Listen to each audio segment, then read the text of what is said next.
Good afternoon, everyone. This is Christian with PerfectStockAlert.com, a 100% free service for smart investors and traders. All we ask in return, please refer a friend.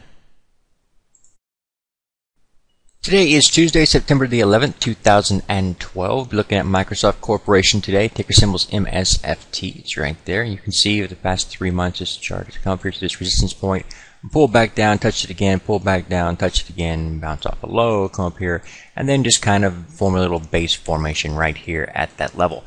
And that base formation is very important to me. This basic little resistance point here has been broken as of this point here, but this consolidation period is very bullish, and whenever you see this consolidation period you get a breakout from them, that's typically a buy signal.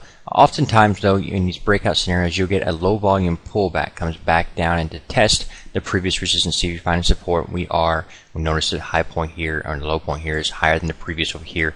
This all looks good. It's like a buying opportunity to me. The only reason why we're pulling back here is we have the uncertainty of the news of the week with Germany's announcement in their courts, and then we also have at the end of the week the Fed announcement. So these things are giving you a little bit of a lackadaisical pullback here. I use it as a buying opportunity. That's pretty simple. One thing I would do a little bit different, and then typically I'd look for a pullback here, give me a hammer candlestick formation like we have here, then look for a situation where we get a higher high than we had on this candlestick formation the next day. That's today. We got that. So that'd be my buy signal there. I'd set my stop right here. However, that may be too tight for this type of market, being that we're kind of pulling back ahead of the Fed.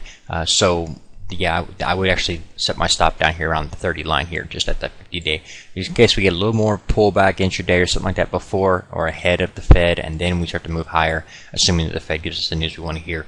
So anyway, that's the trade I've got for you today, and take a look at it. It makes a lot of sense to me on the bullish side because the overall market trend is up, and therefore you want to be trading with a trend, right? Right, okay. If you've not been to our free website at PerfectStockAlert.com, it's right there. It's 100% free, and all we ask in return, please refer a friend. Also, you can watch our nightly market analysis video coming up next.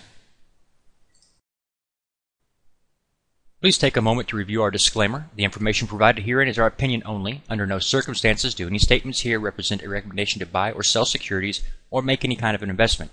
You are responsible for your own due diligence. To summarize, we do not provide investment advice, nor do we make any claims or promises that any information here will lead to a profit, loss, or any other result. These videos are for educational purposes only.